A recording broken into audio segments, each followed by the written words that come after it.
Ketika pria berdarah mengatakan ini, Luo Zeng secara alami mengerti. Dia tersenyum dan berkata, dengan cara ini, makhluk di dunia utama telah diturunkan peringkatnya seluruh Sekte Empat Roh Mati. Di dunia yang kacau, dan mereka semua menjadi berbahaya, secara teoritis mereka semua direduksi menjadi orang-orang di dunia yang kacau. Pria berdarah itu menatap Luo Zeng dengan jijik, bukan hanya makhluk-makhluk itu yang akan diturunkan, tetapi seluruh dunia utama. Apa? Luo Zeng sedikit terkejut, seluruh dunia utama diturunkan. Bagaimana apakah itu mungkin? Ada apa? Tidak mungkin. Pria berdarah itu berkata dengan nada ringan, dunia yang kacau berasal dari penurunan peringkat dunia utama, dan yang disebut pembangun dunia sebenarnya menguasai cara menurunkan peringkat dan memperluas bagian dari ruang dunia utama. Ruang mengembang mata Luo Zeng melebar. Tian Chuan ini tidak menyebutkan Luo Zeng. Dia hanya tahu bahwa pembangun dunia bertanggung jawab untuk membangun satu subdunia demi satu, dan kemudian mengekstraksi energi dari subdunia ini melalui 4 pilar. Tapi mereka tidak tahu bahwa setelah downgrade diaktifkan, tidak ada jalan untuk kembali, dan cepat atau lambat seluruh dunia utama akan diturunkan, kata pria berdarah itu. Mengapa kamu begitu yakin? Luo Zeng bertanya. Jiang Zia menghabiskan banyak waktu di dunia misterius, dan Luo Nian mampu beradaptasi dengan lingkungan dunia utama. Menurut pengetahuan Luo Zeng, masih ada makhluk di dunia utama. Misalnya, Bo Fan adalah makhluk hidup makhluk di dunia utama. Tubuh manusia darah membungkuk sedikit, mendekati Luo Zeng, dan tersenyum dengan mulut terbuka. Karena dunia utama juga diturunkan, seluruh dunia utama dibuka dari dunia tingkat yang lebih tinggi. Luo Zeng tidak tahu untuk. Sementara, tahu harus berkata apa. Dunia utama berada di luar pemahamannya, jadi apa dunia tingkat yang lebih tinggi dari dunia utama? Bahkan tidak bisa membayangkannya. Pria berdarah itu sudah mengharapkan reaksi Luo Zeng, bersandar di kursi dan berkata dengan malas, sebenarnya, Anda telah mendengar tentang dunia tingkat tinggi itu, yang disebut ruang angkasa dalam oleh 4 roh. Kamu datang dari luar angkasa. Luo Zeng ingat, dari dokumen Sekte Roh Monkey, Luo Zeng masih ingat kata ruang angkasa. Di mata Silingmen, luar angkasa adalah asal mula segala sesuatu, dan darah ilahi asal diperoleh dari luar angkasa dengan berburu. Iya, lelaki berdarah itu mengangguk, angkasa yang dalam hanyalah nama gerbang 4 roh. Nama yang benar adalah Xingmanji, yang termasuk dunia kelima. Setelah Xingmanji diturunkan, itu menjadi alam utama. Nama sebenarnya dari alam utama ini adalah batas bawah. Kemudian dunia kita. Luo Zeng hanya ingin bertanya, tetapi lelaki berdarah itu segera menjawab, ini adalah dunia ketiga, dunia bawah, yang merupakan batas dunia diversifikasi energi. Setiap kali dunia turun satu grid, energinya akan lebih melimpah. Dunia grid ke-6 memiliki 86 jenis energi, dunia grid ke-5 memiliki 140 jenis energi, dan dunia grid ke-4 memiliki 373 jenis energi. 373 jenis energi, ini adalah jenis yang termasuk dalam 4 kuadran darah asal. Dunia grid ketiga, bukan. 3001, pria berdarah itu menjawab, jenis energi di dunia ini adalah 3001. Luo Zeng menatap pria berdarah di depan dia, merasakan kekuatan darah kompleks yang mengalir di tubuhnya tidak dapat menahan desahan, energinya beragam, tetapi kekuatannya sangat lemah. Kekuatan Shinto tidak bisa dibandingkan dengan kekuatan darah dari asal darah, apalagi kekuatan darah, itu juga sangat lemah dibandingkan dengan token dari pantai seberang, yaitu kekuatan dewa jahat hanya dapat dilihat setelah menggabungkan semua cara ilahi. Keturunan ada harganya, kata pria berdarah itu. Mengapa Sekte Empat Roh memilih untuk menurunkan peringkat? Luo Zeng bingung. Tertipu, kata pria berdarah itu. Apa Luo Zeng tidak mengharapkan jawaban ini? Seluruh Sekte Empat Roh telah ditipu, dan menurunkan peringkat adalah langkah yang sangat berbahaya, kata pria berdarah itu. Apa bahayanya? Luo Zeng bertanya dengan rasa ingin tahu. Tingkat energi melemah, tetapi semua orang tampaknya hidup dengan baik. Tubuh berbahaya itu telah menjadi keberadaan yang abadi.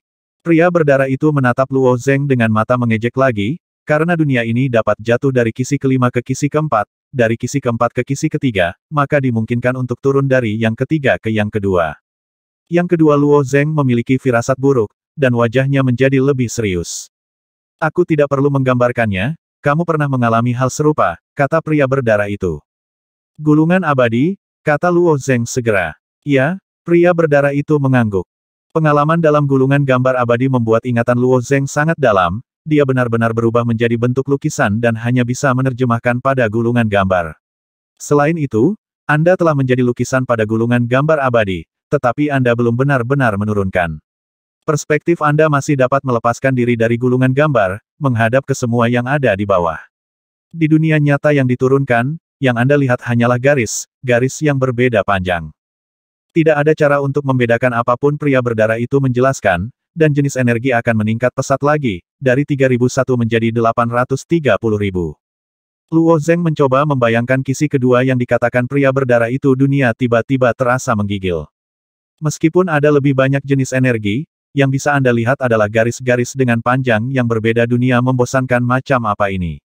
Setelah saya dibawa kembali dari luar angkasa, saya menjadi linglung. Banyak kenangan tentang luar angkasa telah hilang. Saya tidak dapat mengingat siapa saya, dan saya tidak tahu dari mana saya berasal, tetapi satu-satunya misi yang masih kuingat adalah berhenti.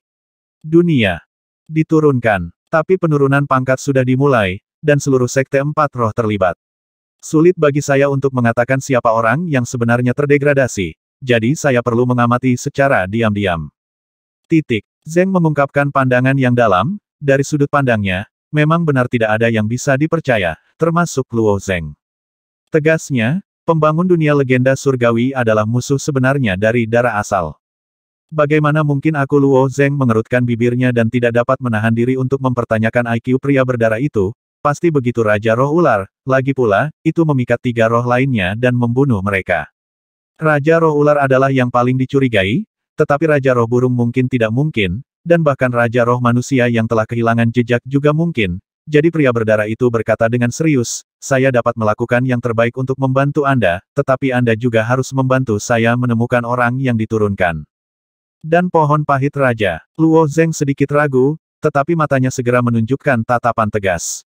Dia tidak tahu mengapa dunia akan terdegradasi, tetapi dia tahu betul bahwa jika dunia terus terdegradasi seperti ini, semua orang akan tamat. Ini mungkin lebih merepotkan daripada runtuhnya dunia yang kacau.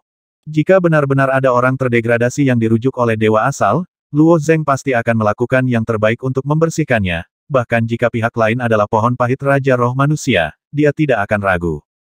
Aku berjanji padamu, jawab Luo Zengyi dengan hati-hati. Pria berdarah itu tersenyum, dan kemudian wujudnya runtuh, berubah menjadi wajah asli dari darah asal, maka kekuatanku adalah kekuatanmu.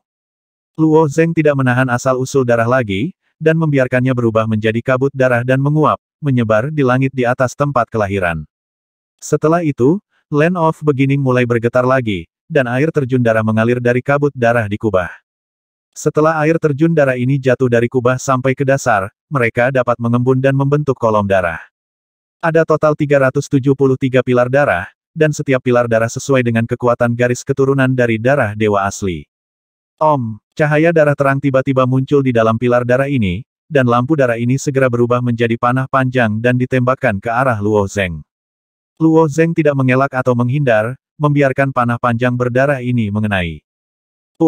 Setelah panah panjang berdarah pertama mengenai Luo Zeng merasa ada sesuatu yang lebih dalam pikirannya, yaitu kekuatan darah.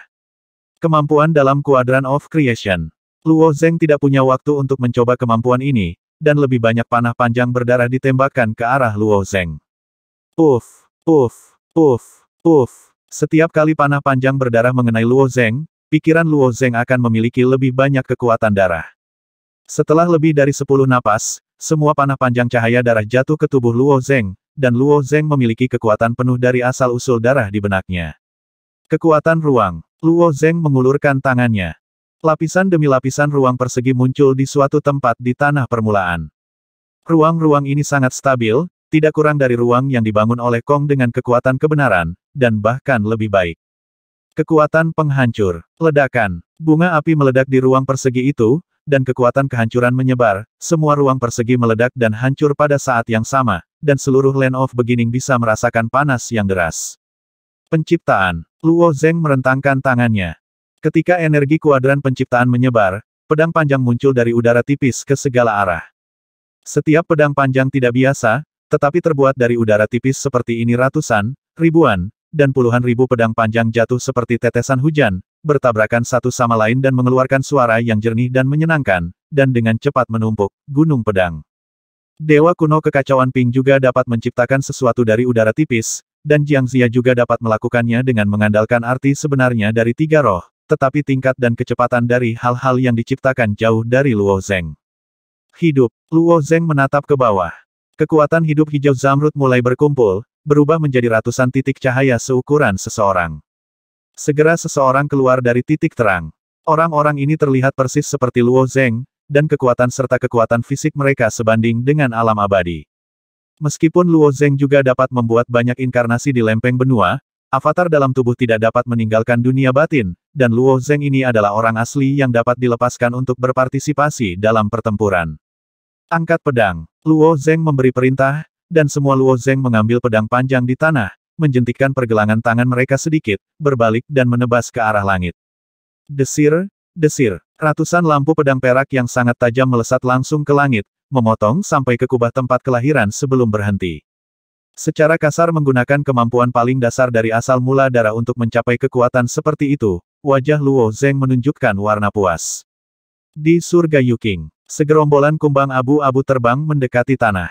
Kumbang abu-abu ini sangat lincah, menghindari hampir semua rintangan dengan sempurna, dan selalu menjaga jarak 1 inci dari tanah untuk bergerak maju dengan kecepatan tinggi. Jika Anda tidak mengamati dengan cermat, Anda tidak dapat mendeteksinya dengan mata terbuka. Namun di negeri ajaib Yuking Tian, tidak pernah ada kekurangan makhluk ajaib dari sisi lain. Seekor burung pengelana seukuran telapak tangan memiliki jarak pandang yang tak terbatas, tidak peduli seberapa tersembunyinya, tidak peduli seberapa kecilnya, ia tidak dapat menarik perhatiannya. Kako. Setelah burung-burung itu melihat sekelompok kumbang abu-abu terbang di dekat tanah, mereka mengepakkan sayapnya dan menukik ke bawah. Kumbang abu-abu tidak lambat terbang, tetapi burung jelas lebih cepat. Dalam sekejap mata, burung-burung itu menyerbu ke dalam kelompok kumbang abu-abu, terus-menerus mematuk kumbang abu-abu itu ke dalam mulut mereka. Burung-burung bau ini, kumbang abu-abu diubah oleh Du Zhen. Jika dia tidak bertemu dengan para pelancong yang merepotkan ini, dia akan dapat kembali dengan lancar dalam bentuk ini. Bas, permukaan lusinan kumbang abu-abu berubah menjadi kuning keemasan, dan segera menukik ke arah burung-burung itu. Dalam kondisi normal, Du Zhen secara alami tidak takut dengan burung pengelana ini. Tetapi Master Taisang Laojun memberitahu Chuan Zhen bahwa dia tidak boleh kembali ke wujudnya sendiri di Yuking Tian, bahkan tidak ada satu nafas pun yang diperbolehkan, jika tidak dia akan ditangkap oleh Raja Roh Ular. Dalam bentuk kumbang, dia bisa menggunakan cara yang sangat terbatas, dan sekarang dia hanya bisa membiarkan kumbang abu-abu ini meledak. Bang bang bang bang. Kumbang emas itu dipatuk ke mulut burung dan kemudian meledak dengan cepat, membuat kepala burung hancur berkeping-keping. Aku benar-benar mencari kematian. Du Zhenxin baru saja selesai berbicara, ketika dia tiba-tiba mendengar lebih banyak suara kukuk, dia mendongak dan tercengang. Ledakan tadi menarik lebih banyak perhatian, ribuan burung berlari ke bawah. Burung-burung yang menutupi langit dan matahari menukik ke bawah, dan hanya tersisa satu kumbang abu-abu dalam kelompok tersebut. Jika kumbang abu-abu ini dipatuk, nyawa Du Zhen akan dipercayakan di sini. Untungnya, Du Zhen melakukannya di saat-saat terakhir. Dengan perubahan baru, dia dengan cepat berubah menjadi terenggiling, menusuk ke tanah, nyaris menghindari malapetaka. Menyelinap dalam bentuk terenggiling secara alami jauh lebih aman, tetapi kecepatannya sangat melambat, dan butuh beberapa hari kerja keras untuk menemukan kavitasi. Dia baru saja masuk ke dalam rongga, dan setelah berubah menjadi wujudnya sendiri, dia memanggil dengan wajah lelah, "Orang tua." Taisang Laojun muncul di samping Du Zhen, mengulurkan tangannya dan menunjuk ke pintu masuk rongga, masuk dengan cepat menghilang tanpa jejak. Melihat gerakan cepat Taisang Laojun, wajah Du Zhen sedikit berubah, "Orang tua, apakah seseorang mengikutiku?" Taisang Laojun mengangguk dengan sungguh-sungguh, "Kamu memiliki nafas yang bukan milikmu. Aku khawatir itu karena kamu ditangkap oleh seseorang." "Orang-orang mengikuti. Bagaimana mungkin? Saya tidak pernah berubah menjadi bentuk manusia," kata Du Zhen. Makhluk di sisi lain yang dia ubah tidak dapat mengatakan yang sebenarnya dari yang palsu bahkan jika dia menggunakan kekuatan spiritualnya, masuk akal untuk menyelidiki. Du Zhen sangat baik untuk kepercayaan kemampuan garis keturunannya. Terlebih lagi, pertempuran sengit antara gerbang roh ular dan gerbang roh burung sedang berlangsung, dan semakin mustahil untuk mundur untuk mencari mereka. Taisang Laojun tidak berbicara, dia mengendalikan gelembung udara untuk bergerak lebih dalam ke bawah tanah. Dalam beberapa tahun terakhir, kavitasi juga telah ditemukan sekali atau dua kali, tetapi kavitasi itu sendiri bukanlah gua yang tetap dan dapat bergerak bebas. Setelah ditemukan, ia secara alami bersembunyi di tempat yang lebih tersembunyi. Di mata para raja roh ular, Laojun sama sekali tidak penting, dia hanya dianggap sebagai beberapa tikus yang bersembunyi di tanah. Sekarang Raja Roh Ular akan melakukan pembersihan besar-besaran, apakah itu Raja Roh Burung di atas atau Taisang Lao Jun yang bersembunyi di bawah tanah, mereka harus dibersihkan bersama, dan perawatannya secara alami akan berbeda dari masa lalu. Ketika gelembung udara mulai bergerak, itu membuat khawatir beberapa murid Taisang Lao Jun lainnya. Lagi pula, rongga ini sudah lama berada di bawah tanah, dan dalam keadaan normal, tidak akan bertindak gegabah. Tuan, apa yang terjadi? Tuan, Vakuola bergerak ditemukan. Taisang Lao Jun pernah memiliki banyak murid, dan ada 10 murid ketika dia mengikutinya ke Yukingtian. 4 murid jatuh selama eksplorasi Yukingtian, dan 2 murid lainnya dibunuh oleh gerbang roh ular setelah meninggalkan gelembung kosong tanpa izin. Sekarang hanya tersisa 4 murid di gelembung kosong, dan murid tertua adalah Du Zhen yang pandai berubah.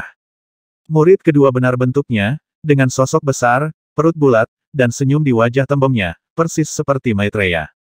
Murid ketiga, He Yun, kurus, dengan lapisan es di wajahnya, dan dia terlihat serius. Murid keempat Suandu tinggi, membawa tungku gosip ungu emas, dia memiliki tato api di lengan kanannya, dan masing-masing tato api itu berkedip-kedip, belum termasuk api yang mengalir ke tungku gosip ungu emas. Api di tungku ini tidak pernah padam selama puluhan ribu tahun. Dan dia akan membawa tungku kemanapun dia pergi. Dibandingkan dengan Du Zhen, ketiga murid ini lebih menghormati Taisang Lao Jun. Ya, lokasinya terbuka. Taisang Lao Jun menjawab singkat, seolah-olah dia sedang menghadapi musuh besar, dia berkonsentrasi untuk menggerakkan Vakuola. Vakum ini dapat mengisolasi nafas apapun, dan pada saat yang sama dapat mensimulasikan lingkungan sekitar, bahkan jika disapu oleh akal dewa, tidak ada bedanya dengan tanah, dan sulit untuk dideteksi. Setelah bergerak cukup jauh, mereka aman. Wow, wow, wow. Kavitasi membuat suara gosokan kecil saat bergerak di tanah. Beberapa gelembung kosong terus mengembang dan menyusut, dan kecepatan gerakannya tidak cukup. Setiap orang pernah mengalami situasi seperti ini sebelumnya, mereka tidak terlalu gugup, mereka hanya menatap Taisang Lao Jun dengan napas master layar. Namun dalam proses bergerak, tiba-tiba terdengar suara menggigit dari ujung rongga yang lain. Krek, klik, mendengar suara ini, ekspresi semua orang berubah serempak. Itu penggali emas. Bawah tanah Yukingtian juga dipenuhi dengan segala jenis makhluk aneh dan tak dapat dijelaskan, dan penggali emas adalah salah satunya. Penggali memakan logam, menggali semua jenis logam di bawah tanah sepanjang tahun dan melahapnya. Hal yang paling merepotkan adalah mereka sangat sensitif terhadap logam, bahkan kavitasi tidak dapat diblokir, dan kavitasi telah digigit oleh bongkahan emas beberapa kali. Aku akan mengusirnya, kata Du Zhen. Kakak tertua, kamu mungkin bukan lawan dari Digger dalam bentuk lain. Suandu menggelengkan kepalanya. Lepaskan aku dan Suandu. Suandu menariknya, dan aku menelannya dalam satu tegukan, kata Makoto. Aku setuju, He Yun mengangguk. Pada saat-saat khusus, yang terbaik bagi mereka adalah tidak meninggalkan Vakuola selama setengah langkah. Kemudian Suandu dan Zensing terbang menuju sisi lain dari gelembung. Ketika mereka mendekati Vakuola, mereka dapat dengan jelas melihat tepi Vakuola abu-abu yang naik terus-menerus. Masuk. Aku akan menangkapnya, kamu sudah siap, kata Suandu sambil mendekati tepi, tangannya menempel pada gelembung kosong. Token dari sisi lain perlahan muncul dari belakang Suandu, itu adalah pena tinta setinggi seseorang, ujung pena tinta ini tidak dicelupkan ke dalam tinta hitam, tetapi kekuatan ruang biru-biru. Setelah mata Suandu tertutup rapat, kuas tinta mulai membentuk garis di udara. Kekuatan ruang biru-biru menarik garis besar dari udara tipis, yang persis seperti garis luar penggali. Ketika garis besar seluruh penggali digariskan, mata Suandu tiba-tiba terbuka, dan cahaya biru yang kuat dilepaskan dari matanya. Penggali, yang terus-menerus menggigit di luar kehampaan, langsung diganti menjadi garis besar ruang.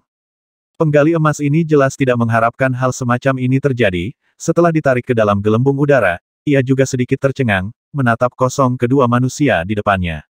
Zensing tidak memberi Digger waktu untuk bereaksi, dia langsung membuka mulutnya. Mulutnya menjadi sangat besar dalam sekejap. Penggali emas panjang Zhang Su ditelan olehnya dalam satu tegukan. Zensing menepuk perutnya dan berkata dengan puas, selesai. Setelah menyelesaikan penggali emas, keduanya kembali ke Taisang Lao Jun. Taisang Lao Jun mengendalikan gelembung kosong untuk bergerak ribuan kaki lebih dalam, dan kemudian bergerak ribuan kaki ke utara dan akhirnya berhenti. Pada saat yang sama, dia menghela nafas lega, dan kemudian bertanya kepada Du Zhen, kali ini. Bagaimana situasinya ke Pulau Yejian? Berjalan dengan baik, seperti yang dikatakan tuannya, asal-usul darah mulai meluas setelah memasuki tanah Xisheng, kata Du Zhen. Taisang Laojun menunjukkan sedikit kegembiraan, itu bagus. Meskipun Taisang Laojun percaya pada dugaan Penatua Sue, tetapi dugaan adalah dugaan, sesuatu yang belum dikonfirmasi. Sekarang Luo Zeng telah berhasil, yang berarti upaya Taisang Laojun tidak sia-sia, dan semuanya berjalan dengan baik. Selain keberhasilan perluasan tanah kelahiran pertama, ada hal lain yang sangat tidak terduga, kata Du Zhen lagi. Ada apa? Tanya Taisang Laojun. Luo Zeng punya kunci, jawab Du Zhen. Kunci. Taisang Laojun tidak bereaksi. Dia mendapat kunci di kota jiwa, dan penulis gulungan abadi memberitahunya bahwa kunci itu dapat digunakan untuk membuka pintu altar bumi, kata Du Zhen. Zhenxing, Heyun dan Xuandu semuanya sedikit gemetar saat mendengar ini. Apakah ini benar? Taisang Laojun sedikit tidak bisa dipercaya. Membuka pintu altar bumi adalah keinginan terbesar Taisang Laojun. Magang besar ini terlalu sinis, terkadang dia suka berbicara omong kosong. Du Zhen berkata dengan wajah patah hati, orang tua itu tidak terlalu mempercayaiku. Jangan pernah percaya padaku, jawab Taisang Laojun. Du Zhen terdiam. Di selatan Yukingtian, terdapat baskom dengan panjang dan lebar ratusan mil, air terakumulasi di baskom sepanjang tahun, dan memancarkan aroma anggur yang unik, sehingga disebut kolam anggur. Setelah melintasi kolam arak, akan ada jalan yang panjang dan sempit, jalan ini memanjang hingga semenanjung paling selatan yang merupakan sarang lama gerbang roh burung, sehingga kolam arak merupakan jalur terpenting dari gerbang roh burung. Hari-hari ini, gerbang roh ular mengandalkan Wu Cheng untuk meluncurkan putaran demi putaran muatan ke kolam anggur. Di luar kolam anggur hari ini, pasukan pengkhianat berkumpul lagi. Sebagai pemimpin pasukan pengkhianat, ular bifit bersiap untuk putaran ke-12. Wu Cheng tidak jauh dari kolam anggur, dan kematian yang berbahaya akan segera berkumpul setelah Wu Cheng dihidupkan kembali, dan kemudian melancarkan serangan putaran berikutnya. Meskipun pengkhianat dapat dibangkitkan tanpa batas, tetapi kebangkitan juga membutuhkan waktu. Jika pengkhianat mati terlalu banyak dalam waktu singkat, kecepatan kebangkitan akan menjadi semakin lambat. Strategi Bifit Serpent sederhana dan brutal. Melalui keunggulan jumlah, kecepatan kebangkitan para master burung itu akan diperlambat satu demi satu, hingga terlambat bagi mereka untuk dapat menyerang sarang tua gerbang roh burung dalam satu gerakan. Pada saat ini, ular putih lain datang ke sisi ular berkaki dua dan berkata dengan suara rendah, koordinat telah dilepaskan. Apakah ada? Di dalam rongga, ular berkaki dua bertanya. Ular putih itu mengangguk, ya, koordinat piton bulan dan aku sama-sama berada di perut binatang penggali emas, dan binatang penggali emas itu tersedot dan ditelan oleh mereka. Kalian berdua tidak berpartisipasi dalam pertempuran, jangan sampai kamu terbunuh dan dibangkitkan, masuk dan hancurkan rumput liar, ketika kita merebut gerbang roh burung, kita akan pergi ke bawah tanah untuk menangkap tikus-tikus itu, kata ular berbeda ganda. Ada 4 tim di belakang ular bifit, yaitu Departemen Ular Dewa, Departemen Ular Hitam, Departemen Ular Hijau, dan Departemen Ular Berbisa. Ular bifit secara pribadi memimpin Divine Snake Division, dan juga elit terkuat di Sekte Roh Ular. Divisi Ular Hitam, Divisi Ular Hijau menyerang dari kiri dan kanan. Ular Suangki memberi perintah untuk menyerang.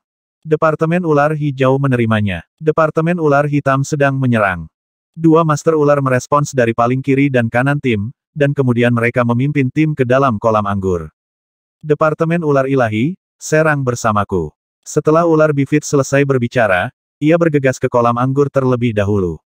Tubuhnya mengembang dengan cepat saat ia menyerbu ke dalam kolam anggur, dan air setinggi lutut di kolam anggur terciprat ke kedua sisi. Elit divisi ular ilahi juga bergegas mengikuti ular Suangki. Yang terakhir dari 4 tim, Departemen Venom, pandai menggunakan racun, mereka akan berkeliaran saat pertempuran sengit sedang berlangsung, tetapi mereka diam saat ini. Dadada, di sisi kanan kolam anggur, sekelompok roh manusia berlari di atas air, sosok mereka anggun dan alami seolah-olah baru saja menyentuh air. 3 rumah besar dari Sekte Roh Manusia diatur ulang dan bergabung dengan Departemen Ular Hijau, dan bersama dengan Departemen Ular Hijau, mereka menyerang sisi kanan kolam anggur. Roh burung membangun sarang burung yang rumit di kolam anggur, sarang burung ini kokoh dan besar, dan dekonstruksi internal bahkan lebih rumit. Jika tidak dapat menggunakan teleportasi luar angkasa, dia hanya bisa mengandalkan Word untuk maju. Kali ini, 3 rumah kita akan berusaha merobohkan 3 sarang burung pertama. Jika ada yang setengah malas, aku akan melapor ke Departemen Ular Hijau dan menghapus koordinat mereka secara permanen. Jiwa Heifu, Guangfu dan Yuefu telah lama tidak puas dengan gerbang roh ular. Sebelumnya, mereka hanya ditempatkan di atap dinasti Qing, kemarahan di hati. Mereka semakin parah dari hari ke hari. Mengapa keluarga si Lingben saling membunuh tanpa henti? Tapi setelah mendengar omelan dari Jenderal Mansion, mereka hanya bisa gemetar di dalam hati mereka. Di babak terakhir penyerangan, Xing Che Yuefu dan Lucy Heifu dibunuh oleh Master Burung karena kinerja negatif mereka. Jenderal Yanfu melaporkan masalah ini ke Master Ular, dan Master Ular langsung memusnahkan mereka, koordinat. Kedua roh manusia mati selamanya. Dunia yang kacau hanyalah sebuah kolam kecil, dan semua orang yang berbahaya merasa bahwa keadaan ini hanya sementara. Cepat atau lambat mereka akan kembali ke dunia utama dan mati di kolam kecil ini. Dan ketakutan bisa menjadi dibayangkan. Ketakutan adalah ketakutan, dan roh masih memiliki perhitungan sendiri di dalam hati mereka. Seberapa kacau adegan konfrontasi yang sebenarnya. Sengaja mati adalah normal. Tetapi pada saat ini, Jenderal Pemerintah menambahkan, tidak hanya kita tidak boleh mengendur, tetapi saya juga akan menghapus koordinat dari 5 orang pertama yang meninggal terlebih dahulu. Pada saat ini, semua roh mengubah wajah mereka. Titik. Sen Cengang dan Heifu sedikit mengernyit, dan saling bertukar pandang dalam diam. Saat memulai perjalanan, kedua jiwa memiliki rencana dalam pikiran, dan jika mereka memiliki kesempatan, mereka akan mengambil jiwa dari 3 istana untuk mendapatkan kembali koordinat dan melarikan diri dari Yu Qingtian. Tapi setelah melangkah ke medan perang, mereka menyadari bahwa mereka tidak punya kesempatan. Belum lagi koordinatnya dijaga sangat ketat oleh Wu Cheng, Mansion ini akan membantu para Master Ular untuk mengawasi mereka dengan ketat. Mansion General secara alami menyadari emosi roh manusia. Dia tersenyum ringan dan berkata, ini adalah perintah dari Raja Ular. Saya hanya mewariskannya dari generasi ke generasi. Ini akan mencegah Anda bekerja tanpa usaha. Jika Anda tidak yakin, Anda bisa pergi sendiri ke Raja Ular. Tanyakan. Semua orang terdiam beberapa saat. Tanyakan pada Master Ular, apa perbedaan antara itu dan mendekati kematian. Roh manusia bergegas maju sejauh puluhan mil, dan 3 sarang burung besar muncul di mata semua orang. Bagian bawah sarang burung ini ditopang oleh belasan batang pohon yang lurus, dan bagian atasnya berbentuk lonjong yang ditumbuhi duri-duri tebal. Roh manusia melihat sarang burung, dan roh burung di sarang burung secara alami juga melihat roh manusia. Yo, dari sarang burung, terdengar kicau burung elang yang ketakutan.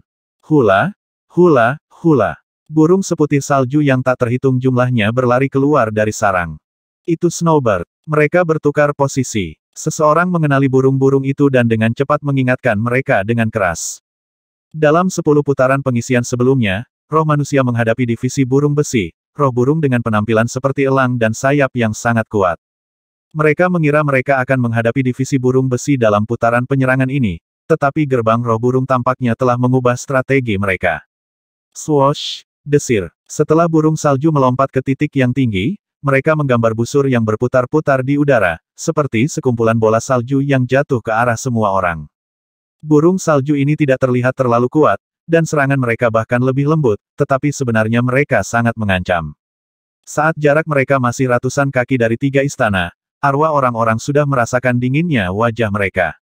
Air setinggi lutut di kolam anggur mulai mengembun dengan cepat menjadi es. Bahkan es yang baru kental pun sekokoh senjata ajaib. Beberapa roh manusia tidak punya waktu untuk menarik kaki mereka keluar, dan tertanam kuat di dalam es, lapisan. Puf-puf engah.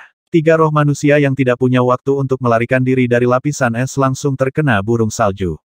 Udara dingin yang mencengangkan menyelimuti mereka, dan mereka langsung berubah menjadi patung es yang tidak bisa bergerak. Tentu saja, tidak mudah bagi Wei Yi untuk dibunuh. Jangan bilang jangan dibekukan, meski dipotong-potong tak terhitung jumlahnya, masih bisa dikembalikan. Tapi burung salju ini menyembunyikan batu suci seukuran pasir di tubuh mereka. Saat membeku, batu suci meledak dan mekar. Saat cahaya yang hancur menyelimuti pahatan es, mereka memiliki reaksi yang luar biasa, menghilang dengan cepat semua roh manusia. Lainnya, melihat di Jenderal Fufu ketika mereka melihat adegan ini kematian tidak mengerikan, tetapi yang mengerikan adalah koordinatnya terhapus. Dengan senyum aneh di wajahnya, Mansion General berkata, ada 3 kuota begitu cepat. Sepertinya ada kurang dari 5 orang, dan kuota akan digandakan. 10 orang pertama yang mati akan terhapus dari koordinat. Hati orang-orang itu terkejut, dan mereka melakukan serangan balik dengan penuh kebencian. Jianlan, gaya penghancur. Sen Cengang membalikkan tubuhnya, dan pedang panjang yang cerah ada di tangannya. Pedang panjang itu terbuat dari batu suci, dan pedang terang yang tak terhitung jumlahnya ditembakkan ke atas bercampur dengan cahaya kehancuran. Puf-puf engah. Lusinan burung salju tertusuk dalam sekejap, dan cahaya yang hancur menembus tubuh burung salju dan membuat mereka berkeping-keping. Di bawah kepemimpinan Shen Cengang, Sekte Roh Manusia meluncurkan serangan balik satu demi satu. Meskipun burung salju memiliki kekuatan penghancur yang luar biasa dan jumlahnya banyak, pertahanan mereka sendiri sangat lemah, dan mereka pada dasarnya kehilangan kekuatan bertarung mereka dengan satu sapuan cahaya kehancuran. Kekuatan roh manusia dari ketiga rumah besar itu tidak lemah, dan mereka bersama-sama membentuk garis pertahanan yang rapat. Tidak peduli berapa banyak burung salju yang ada, mereka hanya terbang sejauh 10 kaki sebelum jatuh satu demi satu, dalam setengah batang dupa, puluhan ribu burung salju dibersihkan, dan tidak ada burung salju yang terbang keluar dari sarang di kejauhan. Silakan. Setelah menyelesaikan burung salju ini, pemerintah akan mengeluarkan perintah lain. Setiap putaran serangan gerbang roh ular mengharuskan semua roh mati dalam pertempuran. Tapi roh itu berhenti. Koordinat dari 3 roh manusia yang baru saja jatuh pasti akan dibersihkan, dan akan ada 7 tempat lagi di masa depan. Dengan kata lain, koordinat 7 roh manusia di antara mereka ditakdirkan untuk musnah. Jenderal Mansion, kita semua akan mati setelah putaran biaya. Menurut apa yang Anda katakan, kita pasti akan memiliki 10 saudara laki-laki yang koordinatnya akan dihapus. Shen Cengang tidak dapat menahan diri untuk berdiri dan berkata, Jenderal Yanfu, kita berdua adalah roh manusia, mengapa kamu begitu kejam? Jenderal Heifu mengikuti. Sebagai penguasa istana, keduanya jauh lebih kuat dari roh manusia biasa, jadi tentu saja mereka tidak akan mati di depan. Tetapi orang-orang dari 3 rumah besar adalah dari klan yang sama, dan mereka sangat sedih dan marah karena diperlakukan seperti ini oleh jenderal rumah besar tersebut. Mansion General menatap Shen Cengang dengan mengejek, jika Anda merasa 10 tempat sudah terisi, Anda dapat menempatkan diri Anda sendiri, dan akan aman untuk membuat 10 orang yang tersisa. Hati. Saya semakin marah. Bahkan arwah para jenderal di Guangfu yang mengikuti Jenderal Mansion penuh amarah, dan salah satu pria kekar bahkan menunjuk nama Jenderal Mansion dan mengutuk, aku buta dan mengikutimu dengan sia-sia. Guangfu. Jenderal Mansion, kamu sangat dingin sebagai tuan dari Mansion Sifang. Jenderal Mansion, kamu akan mati. Kutukan roh. Omelan yang tak tertahankan itu terdengar ke telinga Jenderal Mansion, dan Jenderal Mansion tidak menunjukkan kemarahan sedikit pun, tetapi berkata dengan rendah hati, roh Mongki di kota Tianfang semuanya telah dieksekusi, dan Anda ingin mengikuti mereka, langkah kaki. Alasan mengapa 3 rumah roh manusia masih bisa ada adalah karena para master ular merasa bahwa mereka masih memiliki nilai untuk digunakan, jika kehilangan nilainya, mereka akan menjadi bahaya yang tersembunyi, dan mereka akan berurusan dengan roh manusia tanpa ampun. Hati orang-orang sedikit bergetar, dan mereka yang terus-menerus dimarahi tiba-tiba terdiam. Tidak ada yang mau mati di kolam kecil ini. Shen Cengang menggertakkan giginya, saudara dari 3 rumah, ikuti saya dan terus menyerang. Setelah itu, Shen Cengang bergegas keluar terlebih dahulu. Semua roh manusia lainnya menunjukkan ekspresi tragis di wajah mereka, dan bergegas keluar bersama Shen Cengang. Jenderal Jiangfu memandangi kerumunan yang bergegas ke sarang burung, dan ada sedikit ketidakmampuan untuk berbicara di kedalaman muridnya. Pada saat ini, jejak kecil berbentuk ular muncul di bahu Jenderal Mansion, dan sebuah suara keluar dari jejak. Jenderal Mansion, Anda melakukan pekerjaan dengan baik. Segera, penyesalan itu hilang sepenuhnya, dan berubah menjadi wajah bersemangat. Hancurkan sarang burung di paling kanan, dan Sekte Roh Ular saya akan memberi Anda banyak hadiah. Ketika Anda kembali ke alam utama di masa depan, Anda akan bertanggung jawab atas Sekte Roh Manusia, kata Raja Ular Tianyin. Apakah itu Master Ular, Roh Ular, atau bahkan semua makhluk berbahaya lainnya, mereka tidak puas terjebak di dunia kecil yang kacau. Mereka semua memikirkan tentang hari ketika mereka akan kembali, dan Raja Roh Ular juga membuat janji.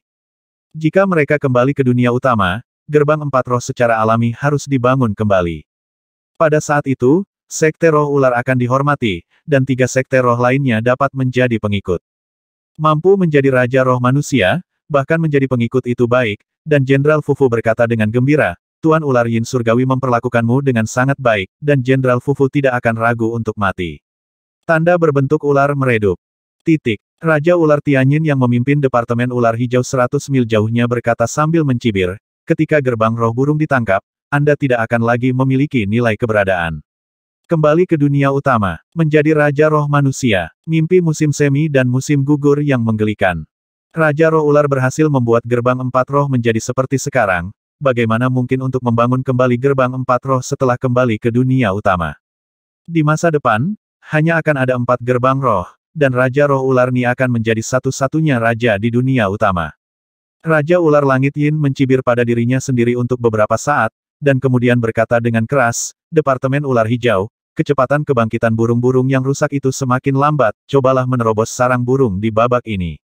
Datang dengan saya. Departemen Ular Hijau di depan Raja Ular Yin adalah salah satu kekuatan utama dari Sekte Roh Ular. Raja Ular Tianyin memberi perintah, dan roh-roh ular itu berkerumun menuju sarang burung. Sarang burung yang dibangun oleh gerbang roh burung ini adalah benteng alami, dari struktur luarnya terlihat berantakan, tetapi ruang interiornya sangat unik. Roh burung hanya dapat melebarkan sayapnya dan bergerak secara fleksibel di dalamnya, tetapi sisi penyerang akan diblokir lapis demi lapis, dan sulit untuk mengerahkan seluruh kekuatannya, persis seperti inilah gerbang roh burung memblokir putaran demi putaran serangan dari gerbang roh ular. Sua, Raja Ular Tianyin bolak-balik melewati sarang burung seperti hantu. Ada 2 baris pisau tajam bertatahkan di kedua sisi tubuhnya, yang terlihat seperti kelabang, yang merupakan bentuk pertarungannya. Selama bayangan roh burung muncul di depannya, penguasa ular langit Yin akan memimpin. Tanpa jeda, bahkan tidak ada suara, roh burung dipotong-potong oleh pisau tajam. Wosh! Persis ketika Raja Ular Tianyin membantai sembarangan, sesosok besar tiba-tiba menukik keluar dari dalam sarang burung, dan sosok ini mengulurkan sepasang cakar tajam untuk meraih Raja Ular Tianyin, cakar tajam satu persatu. Titik. Dang dang dang dang dang. Lusinan pisau bertabrakan dengan cakar tajam, dan suara garing bergema di sarang burung. Setelah Master Ular Tianyin bergegas ke jarak tertentu, dia melingkarkan tubuhnya di atas pilar, menatap burung raksasa tidak jauh dengan sepasang mata ular. Tuan Han Ge, lama tidak bertemu, jangan datang ke sini tanpa masalah. Burung itu adalah Hange, Master Burung di Sekte Roh Burung, yang menempati urutan kedua dalam kekuatan di antara para Master Burung. Han Ge mendengus dingin, dan menatap Tuan Ular Tianyin dengan mata seperti pisau. Kamu akan segera mati, nasib kita tidak lama lagi. Dengan sedikit goyangan sepasang sayap tebal, Han Ge muncul di langit. Di depan Dewa Ular Yin Surgawi. Dewa Ular Langit Yin memantulkan tubuhnya yang digulung ke atas, seperti bilah spiral tajam yang mencekik ke arah Han Ge. Kecepatan Han Ge jauh lebih cepat daripada Raja Ular Tianyin, seperti pedang yang berkedip-kedip, menghilang dengan cepat dan muncul kembali dengan cepat. Setiap kali antara muncul dan menghilang, bekas cakaran yang dalam tertinggal di punggung, kepala, dan ekor Raja Ular Tianyin. Ada juga batu suci bertatahkan cakar tajam Han Ge, dan cahaya yang hancur itu menembus tubuh utama ular Tianyin di sepanjang bekas cakaran, menghancurkan tubuh aneh pemilik ular Tianyin sedikit demi sedikit. Raja Ular Tianyin mencoba menyingkirkan situasi dipukuli secara pasif. Itu terbang di lingkungan sarang burung yang rumit, mencoba menghindari serangan Hange. Tapi Han Ge jelas tahu sarang burung itu lebih baik daripada dia, penguasa ular Yin Surgawi, dan itu bisa datang dan pergi dengan bebas tidak peduli seberapa sempit lingkungannya. Raja Ular Tianyin, yang tidak punya tempat untuk bersembunyi, mulai membengkak, dan bergegas menuju puncak sarang burung dengan sembrono, menghancurkan seluruh sarang burung menjadi lubang besar dan terbang ke langit. Tapi itu baru saja terbang dari ketinggian 100 kaki, Han Ge telah mengepakkan sayapnya dan tiba lebih dulu, sepasang cakar tajam menggenggam Raja Ular Tianyin dengan kuat, dan menyeretnya kembali ke sarang burung seperti cacing. Raja Ular Tianyin diinjak-injak oleh Han Ge, tetapi tidak ada rasa takut di matanya. Sebaliknya, dia tersenyum sinis, memang benar bahwa saya bukan tandingan Tuan Han Ge, tetapi bahkan Tuan Han Ge telah mengambil tindakan sendiri, dan gerbang roh burung harus kewalahan. Sudah. Sekte Roh Ular meluncurkan 11 putaran serangan sebelumnya, dan Guru Han Song Niao tidak pernah berpartisipasi dalam pertempuran. Munculnya Master Burung Hange berarti bahwa gerbang roh burung mulai berjuang dan harus mengirim Master Burung yang lebih kuat untuk menahan serangan gerbang roh ular. Diam. Niat membunuh muncul di mata Han Ge, dan Raja Ular Tianyin menyebutkan rasa sakitnya. Pertempuran antara gerbang roh burung dan gerbang roh ular di Yukingtian selalu menemui jalan buntu, tetapi jalan buntu semacam ini tidak seimbang, dan gerbang roh burung selalu menjadi pihak yang lebih lemah. Tapi gerbang roh ular tidak mungkin bisa merobohkan gerbang roh burung. Meskipun Raja Roh Burung Shou belum terbangun, dia masih memiliki kekuatan yang luar biasa, dan tidak mudah bagi Raja Roh Ular untuk menjatuhkannya. Gerbang Roh Burung. Jadi perang yang tampaknya tak berujung ini berlangsung selama bertahun-tahun yang tak terhitung jumlahnya. Sesuai wasiat Sun, para pemilik burung mulai mendukung klan Wukong dan mulai berencana untuk menghancurkan kekacauan ini. Klan Wukong berkembang pesat dengan dukungan para master burung, terutama penampilan Master Sekte Tongtian yang mengesankan para master burung. Dalam babak kekacauan ini, dewa jahat yang bergabung dengan klan Wukong benar-benar menguasai dunia induk. Ini adalah sesuatu yang belum pernah terjadi sebelumnya.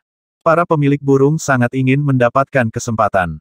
Menggunakan dunia induk untuk menghancurkan dunia yang kacau membuatnya lebih mudah untuk mengatur ulang semuanya menjadi nol. Namun tidak lama setelah dewa jahat menguasai dunia induk, gerbang roh ular mulai melancarkan serangan dahsyat. Gerbang roh ular bahkan mengubah koordinat menjadi kota kabut, yang merupakan upaya putus asa. Gerbang roh burung harus menahan serangan intensitas tinggi. Pengkhianatan gerbang roh ular meluncurkan 11 putaran serangan, yang telah membuat master burung dan roh burung kelelahan. Beberapa roh burung masih dalam keadaan tidak ada apa-apa, dan akan membutuhkan waktu tertentu untuk bangkit kembali dari koordinat. Justru karena beberapa roh burung belum dihidupkan kembali, Han Ge harus mengisi kekosongan di sarang burung. Namun serangan Sekte Roh Ular masih ganas, dapat diprediksi bahwa Sekte Roh Ular akan meluncurkan putaran ke-12, ke-13, dan ke-14 sampai keanehan Sekte Roh Burung sulit untuk dihidupkan kembali. Taktik konsumsi ini membuat Han Ge merasa sangat dirugikan, dan saat ini sangat dibenci.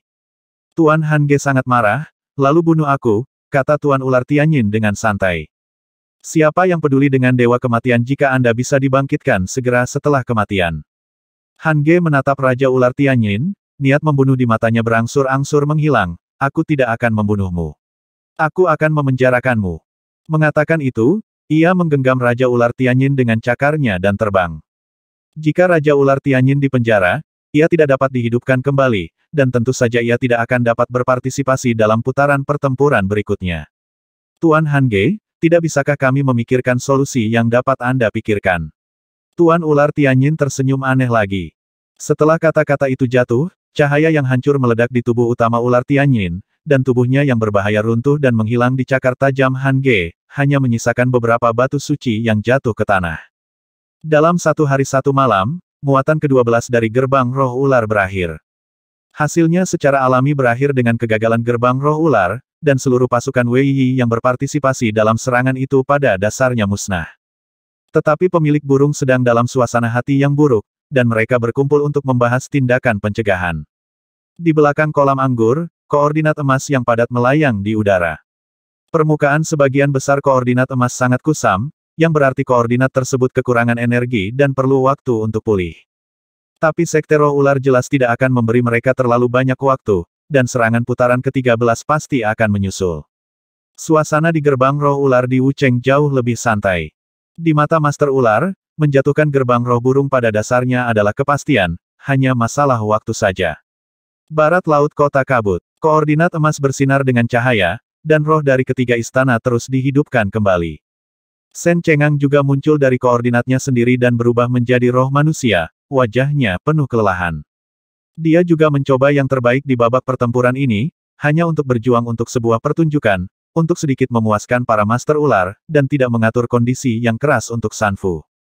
Tapi ketika dia melihat Yan Fuji yang berdiri di samping dengan tangan terlipat, wajahnya ditutupi lapisan awan. Setelah roh manusia dihidupkan kembali satu demi satu, Raja Ular Tianyin datang mengembara dengan tenang. Itu melirik roh manusia yang hadir, matanya tertuju pada Jenderal Mansion, dan memuji, putaran pengisian ini dilakukan dengan baik. Kecepatan kebangkitan roh manusia sangat cepat, 3 rumah besar umat manusia sangat diperlukan, untuk kekuatan divisi ular hijauku. Mendengar kata-kata Raja Ular Tianyin, hati orang-orang di 3 istana melonjak sedikit. Jika Tianyin Snake Lord sangat bergantung pada 3 rumah, seharusnya tidak mungkin untuk menghapus koordinatnya. Jenderal Mansion berkata dengan rendah hati, ini semua berkat rencana cerdik Raja Ular Tianyin. Roh manusia ini takut koordinatnya akan terhapus, jadi mereka bertarung mati-matian dengan roh burung. Jika tidak, mereka akan tetap bekerja tanpa usaha. Lalu apa maksudmu? Tanda tanya. Raja Ular Langit Yin bertanya dengan mata menyipit. Awalnya saya berencana untuk menghapus koordinat dari 10 orang. Karena jiwa dari 3 mansion telah bekerja dengan baik, mari pertahankan status quo dari 5 orang tersebut. Kata Jenderal Mansion. Lakukan apa yang kamu katakan, kata Raja Ular Langit Yin. Shen Chengang dan Hei Fujiang langsung marah. Roh manusia lainnya menatap sang jenderal dengan keras kepala, seolah-olah mereka ingin melahapnya dalam satu gigitan. Jenderal Mansion seolah-olah dia belum pernah mendengarnya. Yang pertama terbunuh di ronde ke-12 adalah Wenru, Jian Xuan, Taiping, Zhong Suntong, dan Miao Shan. Setiap kali dia membaca nama seseorang, orang itu wajahnya segera menjadi pucat, dan tubuhnya tidak bisa menahan gemetar. Jenderal Mansion, beri aku kesempatan lagi, Wenru memohon. Tuan Ular Tuan, saya benar-benar ceroboh kali ini, tidak pasif dan menganggur jelas Jian Xuan. Dihadapkan dengan alasan 5 orang dan memohon belas kasihan, ekspresi Jenderal Fufu tetap tidak berubah. Aturan adalah aturan, jika aturan dapat dilanggar sesuka hati, kamu tidak akan bekerja terlalu keras di babak berikutnya. Berjalan menuju koordinat tersebut, sebuah palu emas kecil dipadatkan di tangannya. Palu kecil ini diberikan kepadanya oleh Raja Ular Tianyin dan dapat digunakan untuk melumpuhkan koordinat tersebut. Dia meraih palu emas dan dengan ringan memukul salah satu koordinat, dan koordinat tersebut dihancurkan oleh palu. Roh manusia bernama Wenru membuat tangisan aneh, dan kemudian tubuhnya menjadi semakin lemah, perlahan berubah menjadi hantu transparan, dan akhirnya menghilang. Kamu berani menyerang, aku akan melawanmu. Ayo pergi bersama. Jian Xuan dan Taiping meraung dan bergegas menuju sang jenderal. Roh lain tidak mengindahkan panggilan mereka. Orang-orang termasuk Shen Chengang dan Jenderal Heifu sangat marah di hati mereka, tetapi satu-satunya alasan yang tersisa mengatakan kepada mereka bahwa melawan sekarang tidak diragukan lagi, sama saja dengan bunuh diri. Jian Xuan dan Taiping belum mendekati Jenderal Mansion ketika ekor Dewa Ular Langit Yin melengkung dan menjentikkan dengan ringan, dan tubuh berbahaya mereka runtuh. Yanfu akan mencibir dan menghancurkan 4 koordinat yang tersisa satu persatu. Keempat roh manusia ini juga secara permanen kehilangan kesempatan untuk bangkit kembali, dan benar-benar jatuh ke dunia bawah. Jiwa dari 3 prefektur terdiam saat ini. Mereka tahu betul bahwa konsekuensi melompat keluar saat ini sama seperti kelima orang itu, dan koordinatnya dihancurkan satu persatu. Tianyin Snake Lord sangat puas dengan kekuatan pencegah jenderal pemerintah. Tampaknya merupakan keputusan yang sangat bijak untuk menyerahkan roh manusia ini kepada jenderal pemerintah. Tuan Ular, Sekte Roh Manusia kita telah menyelesaikan persiapan, kapan kita akan meluncurkan serangan putaran ke-13? Jenderal Mansion bertanya dengan ekspresi setia di wajahnya.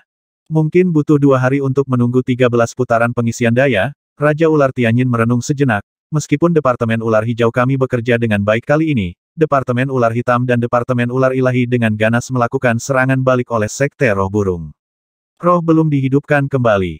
Gerbang Roh Ular menderita kerugian besar, dan kerugian gerbang Roh Burung bahkan lebih besar. Menurut situasi saat ini, mungkin tak tertahankan untuk meluncurkan 1 atau 2 putaran lagi untuk menyerang gerbang Roh Burung. Tetapi kecepatan kebangkitan Roh Ular terlalu lambat. Yang menyeret seluruh Sekte Roh Ular mendengar kata-kata Raja Ular Tianyin. Hati banyak roh manusia bergetar lagi. Sudah sangat berbahaya menempatkan koordinat di kota kabut, dan membawanya langsung ke medan perang Jiuchi. Jika Master Ular Tianyin jatuh, Master Burung pasti akan melumpuhkan semua koordinat jiwa. Mereka harus mati. Bahkan wajah sang jenderal menjadi gelap. Tujuan saya terlalu besar. Jika saya memasuki medan perang Jiuchi, akan ada Master Burung yang kuat yang menatap saya. Jadi saya ingin menyerahkan koordinat 3 mansion jiwa manusia kepada Anda, bagaimana? Master Ular Tianyin diminta. Shen Chengang, Jenderal Heifu dan roh-roh lainnya semua memandang ke arah Jenderal Mansion, dan Jenderal Mansion berkata dengan wajah penuh keheranan, ini tidak mungkin, kehidupan roh dari 3 rumah besar berada di bawah kendali saya, dan tanggung jawabnya terlalu besar. Tidak masalah, aku percaya padamu, Dewa Ular Tianyin menyemangati. Kamu tidak harus bertarung secara langsung, kamu hanya perlu mengawasi pertempuran dari belakang. Wang kalah kesabarannya dan menuntut untuk merobohkan gerbang roh burung secepat mungkin, sehingga seluruh gerbang roh ular menjadi agresif. Kekuatan bertarung dari 3 rumah besar manusia dan roh tidak lemah, jadi Raja Ular Tianyin ingin menggunakan kekuatan mereka hingga batasnya. Terima kasih Tuan Ular Tianyin atas kepercayaan Anda, saya akan hidup sesuai dengan Anda. Rumah besar itu akan tunduk pada Tuan Ular Tianyin sampai akhir. Raja Ular Yin Surgawi mengangguk, berjalan ke sisi koordinat emas, dan dengan kail ringan dengan ekornya yang panjang, mengambil koordinat jenderal pemerintahan. Meskipun mempercayai para jenderal pemerintah, bagaimanapun juga ia harus tetap membantu, untuk mencegah para jenderal pemerintah memberontak melawan air. Mata banyak roh manusia sekali lagi terfokus pada Jenderal Mansion. Orang ini jelas sepenuhnya mengendalikan koordinat mereka. Entah apa yang akan terjadi 2 hari kemudian, gerbang roh ular meluncurkan 13 putaran. Tuduhan. Tentara Sekte Roh Ular sekali lagi menyerbu medan perang Jiuchi. Biaofu masih akan memimpin Ling Sanfu untuk mengisi daya di ujung kanan kolam anggur. Semua roh manusia ini memiliki ekspresi mati rasa di wajah mereka menurut situasi ini, bahkan jika mereka merobohkan gerbang roh burung, hidup mereka tidak akan mudah. Setelah berjalan melewati sisi paling kanan dari kolam anggur untuk beberapa saat, sarang burung itu muncul lagi di depan mereka. Jenderal Mansion tiba-tiba melambaikan tangannya, dan melambaikan tangannya dengan angkuh, berhenti. Sen Cengang bertanya dengan cara yang aneh, instruksi apa yang dimiliki Jenderal Mansion? Rumah besar itu akan berdiri di atas air, ekspresi wajahnya menjadi sangat aneh, seolah-olah dia sedang memikirkan tentang kehidupan. Dia tampak agak tidak terkendali dan tidak berdaya, dan setelah dia menghela nafas, dia tiba-tiba merasakan gelombang keberanian di dalam hatinya, kembali jauh-jauh dari paling kanan, kamu dapat melewati kota berkabut dan kembali ke pusat Yukingtian, sekarang gerbang roh ular sudah terisi penuh keluarlah, tidak ada yang bertugas. Sen Cengang, Jenderal Heifu dan yang lainnya tidak bereaksi, mereka menatap jenderal itu dengan bingung, bertanya-tanya obat apa yang dia jual di labu. Jenderal, apa maksudmu? Tanya Sen Cengang. Melarikan diri? Melarikan diri dengan koordinatmu sendiri, semua orang bebas. Ini adalah satu-satunya kesempatan, kata Jenderal Mansion dengan penuh semangat. Kemudian dia mengayunkan tangannya dengan keras, dan ratusan koordinat emas terlempar keluar olehnya. Banyak roh manusia menjadi sangat bersemangat saat melihat koordinat mereka sendiri. Koordinat ini adalah kelemahan terbesar mereka, dan sekarang pemerintah akan menyerahkannya atas inisiatif mereka sendiri. Kamu ingin membiarkan kami pergi? Sen Cengang bertanya dengan ekspresi tidak percaya.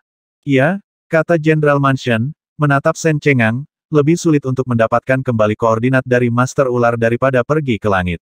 Satu-satunya kesempatan adalah mendapatkan kepercayaan mereka. Maaf untuk itu saudara yang mati.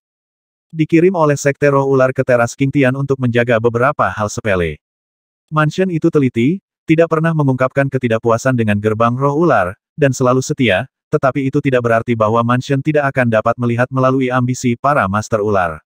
Apakah kamu masih ingin menjadi Raja Roh Manusia?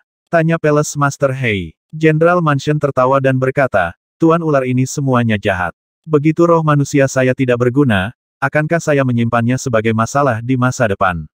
Roh Monkey telah dibersihkan oleh mereka, dan ketika gerbang roh burung dibuka diserang, semua jiwa kita akan dibersihkan seketika. Bantu aku untuk menjadi Raja Jiwa Manusia. Bahkan seorang anak berusia 3 tahun tidak akan mempercayai janji naif seperti itu.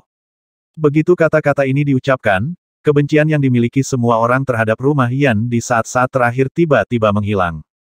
Tapi koordinatmu masih ada di tangan Raja Ular Tianyin, kata Jenderal Heifu. Mansion General tersenyum dengan tenang, saya tidak punya niat untuk pergi.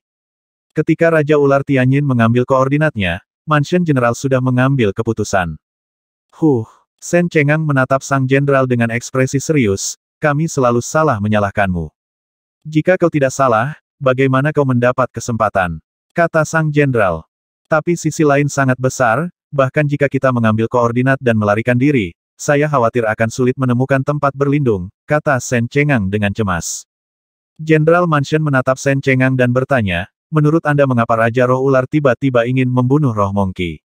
Roh Monkey di kota Tianfang tidak lemah, jauh lebih kuat dari 3 rumah besar umat manusia, dan Roh Monkey sangat setia, tanpa licik, adalah prajurit berat di tangan Sekte Roh Ular.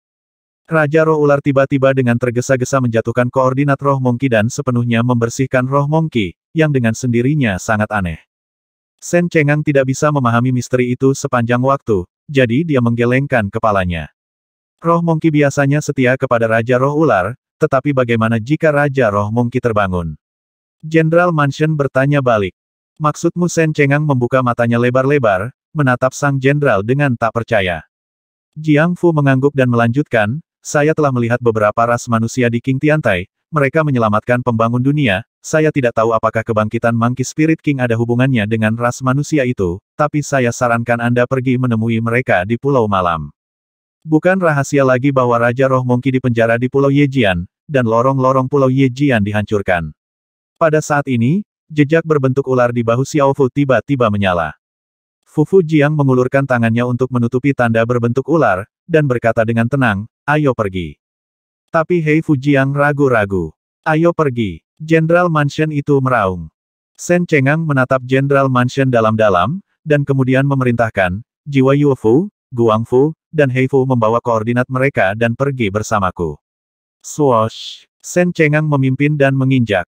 Air, riak. Setelah roh lain menyingkirkan koordinat mereka satu demi satu, mereka mengikuti Shen Chengang dan kabur. Melihat punggung roh manusia pergi, sudut mulutnya sedikit berkedut, lalu dia melepaskan tangannya, membiarkan tanda berbentuk ular itu terlihat. Jenderal Mansion, apa yang kamu lakukan? Mengapa kamu tidak menyerang sarang burung itu? Master Ular Tianyin meraung. Segera, jawab Jenderal Mansion. Apa yang terjadi? Mengapa kamu menunda-nunda? Tanya Dewa Ular Langit Yin. Beberapa roh burung mencegat kita di jalan. Yan Fu berkata dengan acuh tak acuh dengan wajah kosong. Tapi kamu satu-satunya yang tersisa. Master Ular Tianyin menemukan bahwa ada sesuatu yang salah melalui tanda berbentuk ular. Kamu banyak bicara omong kosong.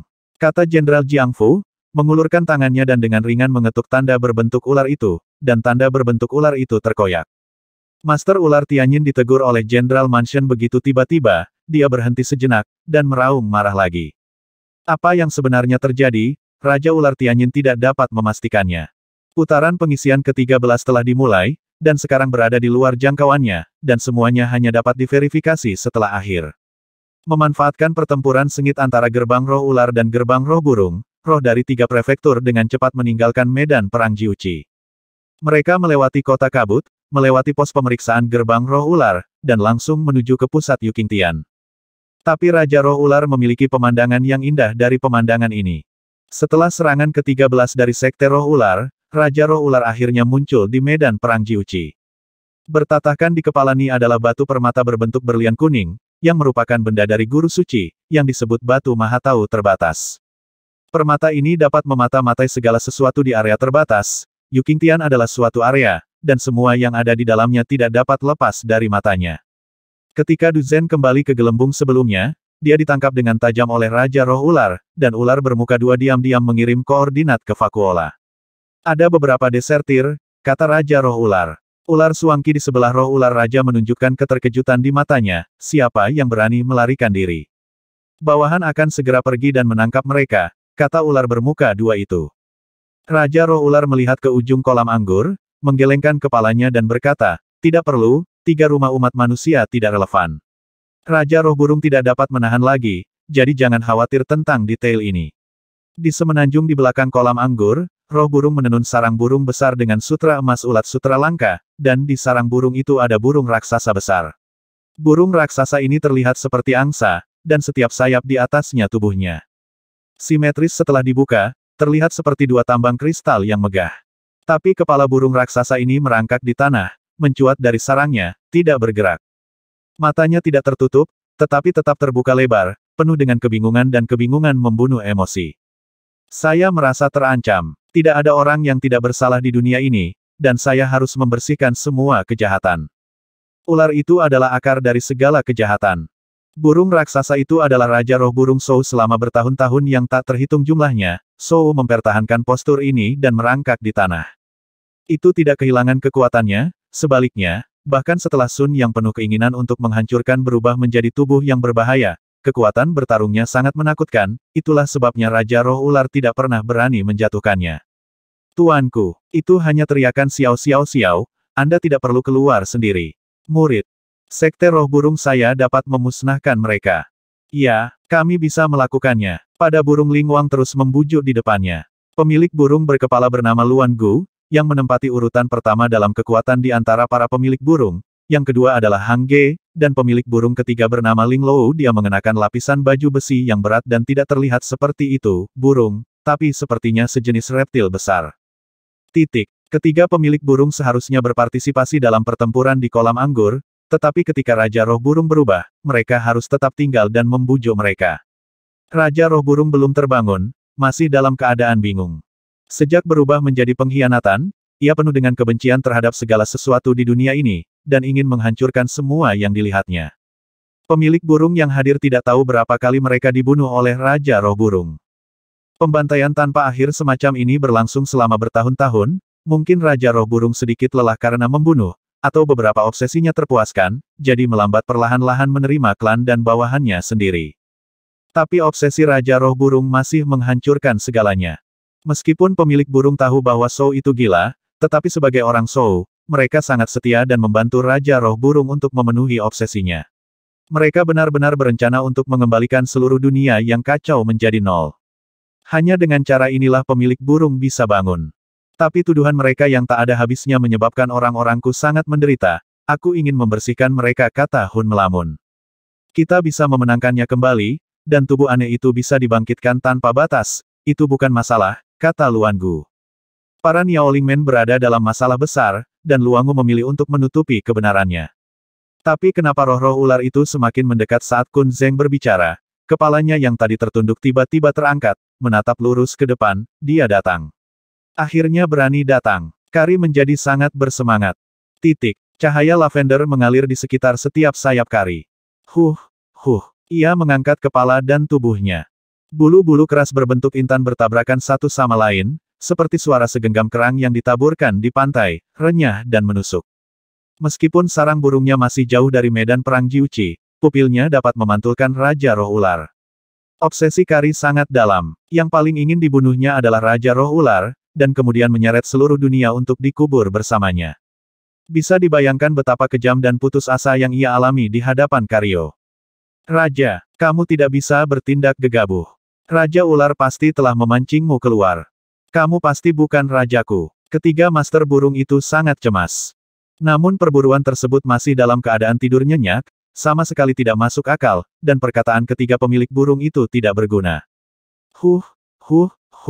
Sun mengepakkan sayapnya. Pita ungu yang aneh menari-nari di sekitar sayapnya, dan ruang di sekitarnya tampak kagum padanya, terus-menerus berputar dan menyesuaikan setiap gerakannya. Kemudian ketiga master burung itu melihat Raja Roh Burung menghilang di depan mata mereka, hanya menyisakan gumpalan pita ungu yang memanjang menuju medan perang kolam anggur. Di antara empat master sekte, Bird Spirit King memiliki kecepatan berburu tercepat dan pemahaman ruang terdalam. Luar angkasa yang dalam adalah area yang tidak jelas dan tidak dapat dipahami oleh makhluk-makhluk di dunia utama. Termasuk gerbang empat roh, ada banyak makhluk dari dunia utama yang telah memasuki ruang angkasa yang dalam untuk dijelajahi, tetapi hanya Shou yang dapat menjelajahi ruang itu dengan mudah. Itu telah mencapai ruang yang sangat dalam yang tidak dapat dijangkau, jadi hanya berburu yang dapat mengembalikan darah asal. Raja Roh Ular dapat mengamati setiap gerakan Ni melalui batu kemahatauan yang terbatas. Ketika Raja Roh Ular melihat Sun terangkat, dia berkata, ini akan bergerak tetapi beberapa dari mereka adalah terlalu cepat untuk dipahami, bahkan jika Anda tahu bagaimana lawan menyerang, Anda masih tidak memiliki cara untuk menghadapinya, inilah yang disebut semua kekuatan magis, yang bisa dipatahkan, tetapi satu-satunya hal yang tidak bisa dipatahkan dengan cepat. Setelah Raja Roh Ular mengeluarkan peringatan, Ular bifit juga menjadi sangat waspada, dan saat berikutnya dia dan Raja Roh Ular melihat gumpalan pita ungu. Salah satu pita ungu melintas di tubuh ular berkaki dua, dan dia hanya merasakan sedikit kesejukan, dan kemudian dia melihat cakar burung besar seperti gelembung muncul di depan matanya. Cakar burung besar itu juga menghilang dalam sekejap, dan selama hampir satu tarikan napas, ular berkaki dua itu mengira itu benar-benar hantu. Tapi setelah waktu bernapas, kekuatan yang menakutkan turun. Dengan ular Suangki sebagai pusatnya, 3 selokan dengan panjang beberapa ribu kaki dibuka ke sekitarnya. Ini adalah jejak kaki yang diinjak oleh Raja Roh Burung. Ular Suangki diinjak jauh ke dalam tanah tubuh itu langsung dipotong menjadi beberapa bagian oleh cakar itu. Namun, meskipun kekuatan cakar Raja Roh Burung itu menakutkan, ia tidak dapat membunuh tubuh pengkhianat tanpa bekerja sama dengan cahaya kehancuran. Tubuh ular bifit yang patah tampaknya menggeliat seperti cacing tanah, dan perlahan bersatu menjadi keseluruhan. Ular bifit tidak bisa menghindari cakar ini, dan Raja Roh Ular di sebelahnya juga tidak bisa mengelak. Lagi pula, target utama Shou adalah Raja Roh Ular, dan pita ungu langsung menyelimuti Raja Roh Ular, dan kemudian tubuh besar Shou langsung bertabrakan dengan Raja Roh Ular. Tubuh berbahaya Raja Roh Ular terbanting ke samping, bergesekan dengan kolam anggur sepanjang jalan kembali ke medan perang, dan air setinggi lutut di kolam anggur terlempar menjadi gelombang besar oleh tubuh besar Raja Roh Ular. Setelah Raja Roh Ular mundur sejauh 3 atau 4 ribu kaki, ekor ularnya yang tebal tiba-tiba berdiri, dan dipaku dengan kuat ke medan perang kolam anggur, dan kemudian tubuh yang berguling berhenti. Bentuk ular itu, ada kekurangan yang melekat dalam pertempuran. Ya. Pita ungu itu menyapu dari atas ke bawah, dan Raja Roh Burung perlahan turun dari langit, dan sosoknya benar-benar terungkap. Keagungan tertinggi dilepaskan dari tubuh Raja Roh Burung, dan ada kebencian yang tak terlukiskan yang tersembunyi di mata gelap dan kacau itu. Kamu akhirnya berani datang. Aku sudah menunggumu. Suara Hun sangat tinggi. Getaran frekuensi tinggi membuat permukaan air di seluruh kolam anggur sedikit bergetar. Raja Roh Ular mengangkat tubuhnya yang besar dan menatap Zhou dalam diam. Dia bisa merasakan niat membunuh yang tidak terselubung pada Zhou. Di antara 4 gerbang roh keras sembrono dan suka berperang, gerbang roh manusia pandai dalam penelitian, dan gerbang roh burung adalah yang paling halus dan cinta damai. Meskipun pergulatan internal di periode akhir gerbang 4 roh sangat sengit, Sun berusaha sebaik mungkin untuk menjaga kedamaian dan stabilitas internal. Ia dengan naif berpikir bahwa selama itu memberikan segalanya, Sekte 4 Roh akan dapat berdamai seperti sebelumnya, bersatu seperti Sekte 4 Roh pada awalnya, dan dengan demikian menghadapi satu ras asing yang kuat demi satu. Di dalam Sekte 4 Roh, Zhou memberikan kontribusi terbesar. Bagaimanapun, itu bahkan membawa darah dewa, dasar dari Sekte 4 Roh, tetapi Zhou tidak pernah mengambil pujian untuk itu, tetapi berkontribusi tanpa pamrih. Tapi apa yang berburu sebagai balasannya bukanlah perdamaian, tetapi bahkan perselisihan yang lebih besar. Apa yang bahkan tidak diharapkannya adalah bahwa Raja Roh Ular akan menghancurkan seluruh 4 gerbang roh, dan bahkan seluruh dunia utama.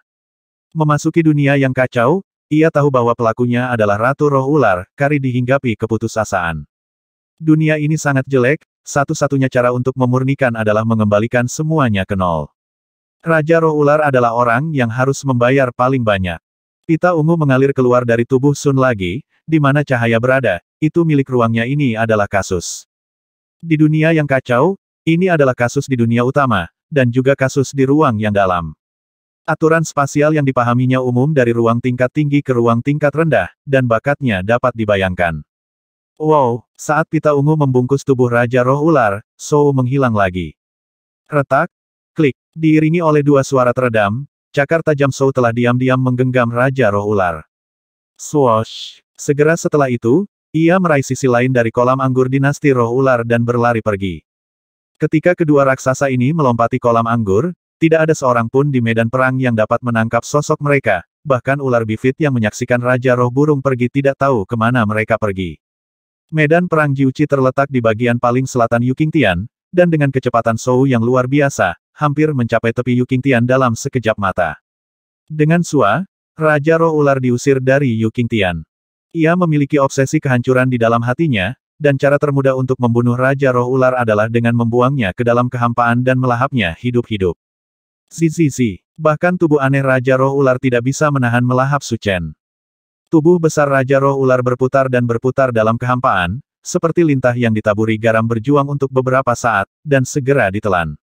Setelah Raja Roh Ular dimakan, niat membunuh di mata Zhou sedikit melemah. Meskipun Raja Roh Ular adalah musuh terbesarnya, membunuh Raja Roh Ular saja tidak cukup untuk membangkitkan Sun. Itu mengepakkan sayapnya, dan pita ungu melayang ke arah sisi lain. Saat hendak meninggalkan cahaya ungu, sebuah bola tiba-tiba muncul tidak jauh dari sana, dan bola itu mengembang dengan cepat, memperlihatkan sepotong koordinat emas. Tubuh Raja Roh Ular perlahan-lahan mengebor keluar dari koordinat emas, dan bahkan batu kemahatauan yang terbatas di depan dahinya masih utuh. Setelah dibor, koordinat emas dibungkus menjadi bola dan menghilang. Kamu tidak akan mati. Mata Kari agak bingung. Pria yang belum bangun itu bodoh, desah Raja Roh Ular. Bukan rahasia di Yukingtian bahwa seseorang harus mengandalkan cahaya kehancuran untuk membunuh pengkhianat, dan untuk membunuh pengkhianat sepenuhnya, seseorang harus melumpuhkan koordinatnya, tetapi Zhou sepertinya tidak tahu. Kalau begitu bunuh kamu 10 kali dan 100 kali perburuan sekali lagi dikelilingi oleh niat membunuh. Perilaku berburu sederhana dan langsung. Karena kejahatan adalah target pembunuhannya, maka hadiahi dia dengan pembunuhan tanpa akhir. Pita ungu itu menyebarkan separuh langit. Di dalam area ini, perilaku Kara tidak dapat diprediksi.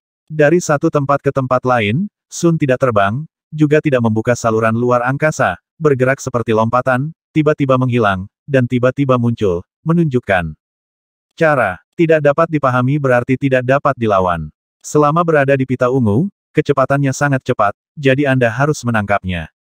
Jadi Sun menghilang setelah berbicara. Raja Roh Ular hanya merasakan tubuhnya bergerak, dan saat berikutnya ia diburu dan dibuang ke dalam kehampaan.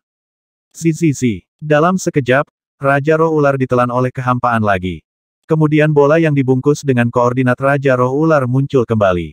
Lokasi kemunculan koordinat ini berada di luar pita ungu, meski Sun belum terbangun, ia tetap mempertahankan instingnya.